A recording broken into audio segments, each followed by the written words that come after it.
இன்றைக்கி நம்ம சேனலில் பிரெட் குலாப் ஜாம் தான் செய்ய போகிறோம். அதுக்கு என்னென்னலாம் தேவை அப்படின்னா, பிரெட் எடுத்து வச்சுருக்கிறேன், பால் எடுத்து வச்சுருக்கிறேன், அப்புறம் சீனி எடுத்து வச்சுருக்கேன். சீனி வந்து 1 கப் தான் எடுத்துருக்கிறேன். பிரெட் வந்து 1 பாக்கெட் எடுத்துருக்கிறேன். ஸோ இதை வச்சு தான் நான் பண்ண போகிறேன். எப்படி பண்ணலான்னு பார்க்கலாம். வந்து பிரெட்டோட 4 சைடையும் இந்த மாதிரி வெட்டி எடுத்து வச்சுக்க போகிறேன். ஸோ அது வந்து வேண்டாம், இந்த மாதிரி எடுத்து வச்சுக்கோங்க. இந்த மாதிரி கார்னர்ஸ் எல்லாம் நான் கட் பண்ணி வச்சுக்கிட்டேன். ஸோ இதை வந்து நீங்கள் கைட்டே கூட நல்லா ஃபைனாக உதுத்துக்கலாம். நான் வந்து என்ன பண்ண போகிறேன்னா, ஜாரில் போட்டு நல்லா பிளெண்ட் பண்ணி எடுத்துக்க போகிறேன்.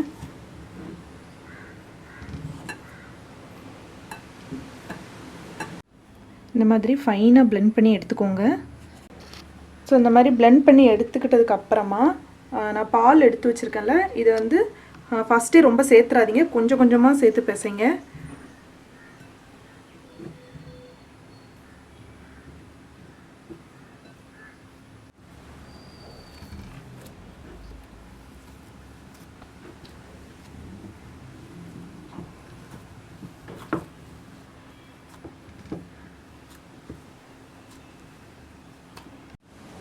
இந்த மாதிரி சாஃப்டாக பிசைஞ்சு எடுத்து வச்சுக்கோங்க. எடுத்து வச்சுட்டு பாகு தயாரிக்க போகிறேன், சீனி பாகு. அதுக்கப்புறமா இதை பொரித்து எடுக்க போகிறேன். சீனி பாகு தயார் பண்ணுறதுக்கு இந்த மாதிரி ஒரு கடாய் வச்சுருக்கிறேன். இதில் வந்து நான் 1 கப் சுகர் எடுத்துருக்கிறேன், அதை போட்டுறேன். 1/2 கப் தண்ணி. நான் இன்னும் கொஞ்சம் 1/2 கப் தண்ணி ஊற்றிருக்கிறேன். ஸோ இது வந்து இந்த கம்பி பதெல்லாம் வர வேண்டாம், நார்மலாக நல்லா பாயில் ஆனாலே, சீனி எல்லாம் கரைஞ்சி பாயில் ஆனாலே போதும்.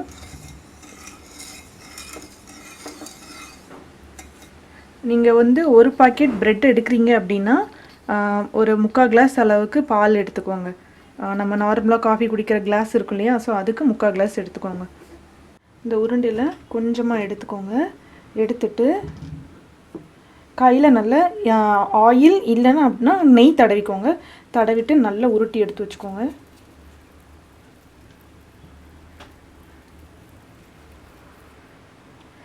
இந்த மாதிரி கிராக் இல்லாமல் உருட்டி எடுத்து வச்சுக்கோங்க.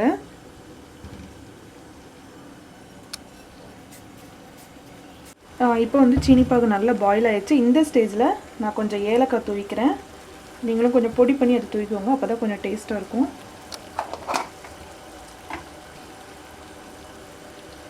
ஸோ நல்லா பாயில் ஆயிடுச்சு. இப்போ என்ன பண்ண போகிறேன் அப்படின்னா, கேஸ் ஆஃப் பண்ணிவிட்டு இதை வந்து இந்த லிட்டு வச்சு மூடி வச்சிட போகிறேன். நான் வந்து இந்த மாதிரி கிராக் இல்லாமல் நல்லா உருட்டி வச்சுக்கிட்டேன். ஸோ நீங்களும் இதே மாதிரி உருட்டி வச்சுக்கோங்க. எவ்வளோ ப்ரெட்டை எடுத்து வச்சுக்கிட்டாலும் ஃபுல்லாக உருட்டி வச்சுட்டு அதுக்கப்புறமா பொரிச்சு எடுங்க. இந்த மாதிரி கடாயில் எண்ணெய் ஊற்றி வச்சுருக்கிறேன். எப்போவுமே வந்து குலோப் ஜாமுனுக்கு வந்து எண்ணெய் வந்து ரொம்ப ஹீட் ஆகக்கூடாது, லைட்டாக ஹீட் ஆனால் போதும். இப்போ வந்து எண்ணெய் ஓரளவு நல்லா ஹீட் ஆயிடுச்சு. ஸோ இந்த ஸ்டேஜில் நான் போட்டுருவேன்.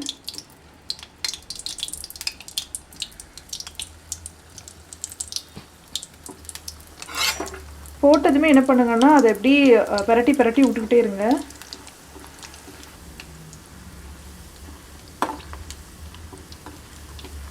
பொரிக்கும் போதுமே வந்து கேஸை வந்து கொஞ்சம் மீடியம் ஃப்ளேமில் வைங்க, ஃபுல் ஃப்ளேமே வைக்காதீங்க. ஸோ இப்போ நல்லா ஃப்ரை ஆகிட்டு, ஸோ இந்த மாதிரி நல்லா ரெட் கலரில் வரணும்.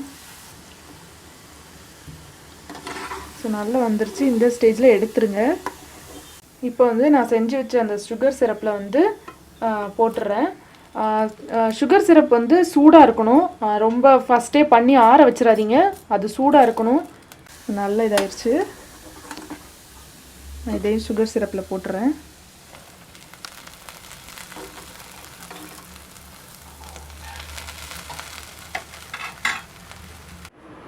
நல்லா 1 hour ஆயிடுச்சு. ஸோ இப்போ வந்து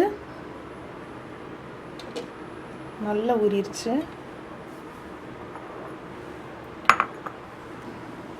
இப்போ நல்லா இதாகிடுச்சு, ஒன்று கூட உடையில. நான் காட்டுறேன் பாருங்கள். ஸோ நல்லா வந்திருக்கு. இதே மாதிரி நீங்களும் வீட்டில் செஞ்சு பார்த்துட்டு உங்களுக்கு ஏதாவது சந்தேகம்னா எனக்கு கமெண்ட் பண்ணுங்கள், நான் ரிப்ளை பண்ணுறேன். தேங்க்ஸ் ஃபார் வாட்சிங் அவர் சேனல். ப்ளீஸ் லைக் பண்ணுங்கள், ஷேர் பண்ணுங்கள், சப்ஸ்கிரைப் பண்ணுங்கள். தேங்க்யூ.